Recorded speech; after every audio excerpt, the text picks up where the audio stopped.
Bobi Wine yakoze speech buyabadde nga amaze okutongozebwa nga agenda okwesimba kwa president. Yakoze speech yamusinze obukulu. Ntutte ekiseera ngenda njogera ku speech za Bobi Wine era bw'okwanaawo waggulu mu ka message kentaginzeemu natandika okwogera ku speech ya Bobi Wine yakola mu lukuŋŋaana e Canada. So n'olwaleero nagenzula nga kijja kuba kya bulyaza amaanyi obutakuinterpreting la speech ya Bobi Wine gye yakoze amaze omulangirira kyagenda vuganya kwa president mu kitanya kino mu mwaka guno 2026. So speech ya Bobi Wine eno bwe mbadde njirowoozaako ekigambo kizze nga kigamba nti Bobi Wine yakoze speech emusinga obukulu oba speech yamusinze emyaka. Okitegeera speech eno Bobi Wine yakoze yamusinze emyaka. Okitegeera bw'ogerageranya ne speech Bobi Wine yakola mu lukuŋŋaana South Africa omwaka guno nga agenza okulaba na Uganda bwangala mu ya South Africa. Okitegeera n'ogerageranya mu yaviirayo n'ayogera ku kitabani kye ebigambo omwabiwulira in inverted commas. N'ogeragana speech Bobi Wine zazze emabega ku kitebe gwedde emabega ku kitebe speech Bobi Wine zazze yakola mu press conference eziweranga nga speech nga nnya emabega okudda wansi oba ssatu emabega okudda wansi zasembye okukola ku kitebe. Ojja kulaba nti speech eno yabadde ya mutindo gwa waggulu nnyo era nga yabadde bwe mba njigeraganya speech Bobi Wine yakoze nga bamulangirira njigeraganya ku speech era gye yakola e Canada. Nti mu speech Bobi Wine yakola e Canada yali nnungi nnyo nayo era bw'ogenda ogenda laba bye najoogerako ebirungi ebyagirimu. Okitegeera so neno speech Bobi Wine gye yakoze ku mulundi guno yabadde efaanaganiramu ddala naye ate eno yasinzeeko emyaka gya Bobi Wine kubanga Bobi Wine alina emyaka nga 45 naye speech Bobi Wine yakoze ya muntu wa myaka 55 okudda waggulu. Okitegeera speech yabadde tefaanana Bobi Wine ne background ya Bobi Wine speech yabadde tegifaanana. Okitegeera so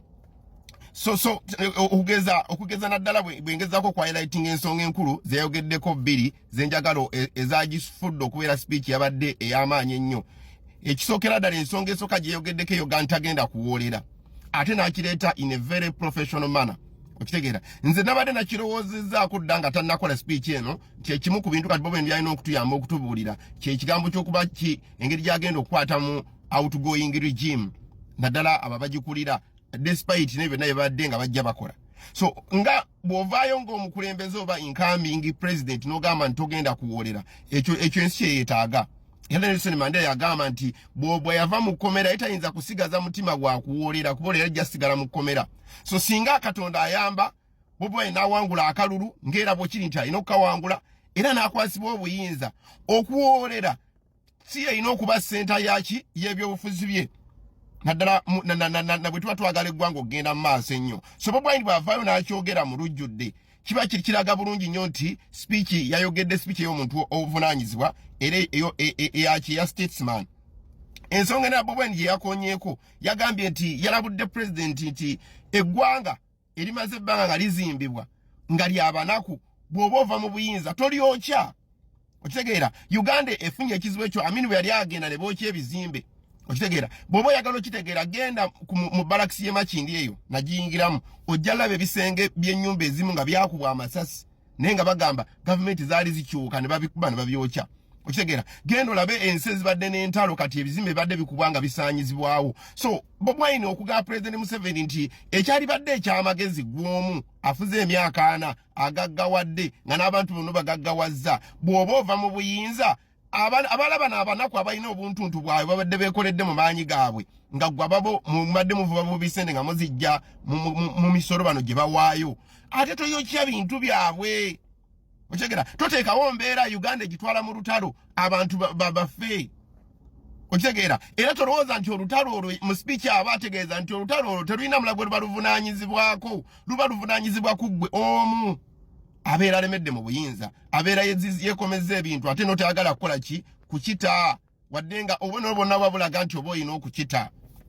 Okitegeera so speech eringa eyo oba ebigambo ebyo ebikulu bibiri byasinza emyaka gya Bobi Wine amaanyi byalaze nti Bobi Wine kati ali mu kategori endala. Okitegeera naddala bw'ogeraganya ne speech ya munne gwavuganya naye Museveni kubanga bano abalaba mugisha muntu just benoonyeza byabwe.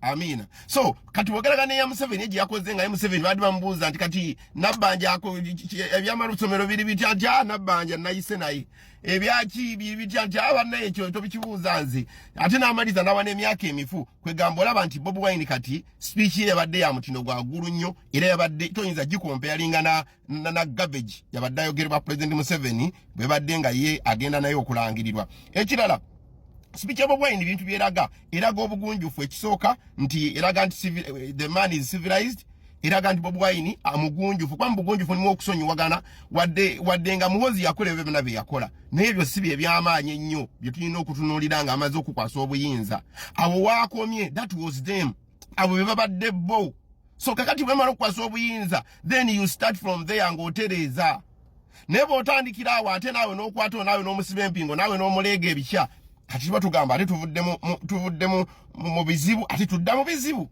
kuba bamu kufe nga ffe bannaddiini ffe tetwagala kulaba bintu bibi kubanga tumanyi nti ebibi ebyo eba nsigo era tumanyi tuddamu ne tugikungula otegeera ekigambo ekyo so n'ekirala nti speech ya Bobi Wine eno erimu element y'okukakkanya pressure okitegeera eri muzeeyi eri abantu b'eggwanga lya muzeeyi eri abantu bonna amitima be gyewanise Bobi Wine bw'agamba tagenda kuwolera Bobi Wine n'agamba nti asikirungi kwokya nsi olw'okubanga gw'ogenda omu okitegeera bw'oba oyagala okulunga kuliko ekiwundu totemako kuteme okitegeera ojjanjaba okugulu akakabwawe kali ne kawona otegeera ekigambo ekyo bw'oba oyagala okuba emmese toyokya nnyumba yonna okitegeera either emmese ogirekamu kubanga okusinga okwokya ennyumba emmese ebeerewo kuba naffe tusobola mu nnyumba ng'emmese mweri okitegeera naye kati ye ekyogamba kuba kati olwedde olwaleero kiri inevitable we need change. We need a new era. We need to go into a new dispensation. A sanity, a accountability, which is inevitable. You can't take us back. Moral, ne feelings of a humbling at any moment in time. Imposing of Sanyiza or Fenano to Tate Soboka. So Soboka kati ye Guam Museveni Okuvambuyinza. Atino recovered, but Andikira walk on me. Echirala, speech ya Bobi Wine Chiraganti is a true statesman. Njiraga nti mwoyo gwa gwanga musajja amanyi what to do and when to do it. Ebiseera ebisinga bemajogera ku Amini mbulira abantu nti Amini yali mukulembeze a statesman atamanyi kikyakuwa gwanga lye mu kiseera ki era atya. Okitegeera Amini yali agala nnyo Uganda naye nga atamanyi kikyakuwa Uganda na kikiwadde atya mu kiseera ki era atya. Bino ebintu bisatu Amini bino ebintu bina Amini yali tabimanyi. Yali tamanyi Uganda kyetaaga yali tamanyi kyakuwa Uganda akigiwadde atya akigiwadde ddi okitegeera oba ne mu ngeri ki kwegamba Amini yagenda Emityana ku mukolo olina mugamba president enkima ziri emmere yaffe n'agamba ekirungi nayise n'omuduumizi w'amagye omuduumizi w'amagye ssebo enjala leeta abasirikale bakube enkima bazisaanyeewo bazimalewo era omuduumizi n'asituka n'akuba saluti enkeera yakeerayo n'abasirikale ne batandika okukuba enkima nga bazitta so ate singadi ekyo kyekyokulako kyenyinza okuwa ekirikkirya who was Amini n'ekirala kyenyinza okuwa president ayinza agenda ku bugenyi n'asangayo actually n'asangayo ente n'azeegomba n'agamba nti njagala kuzitwala Uganda bambuulira ebbeeyi y'ennyonyi n'abuuza ennyonyi egula mmeka yo nti bweziti n'agati kati nguze ennyonyi 3 oyo tabeera oyo abeera president ayagala nnyo eggwanga lye nti okuleeta ente ezinusu Bulaaya kirungi ezivamu amata amangi kirungi naye si bwatyo bwe bazireeta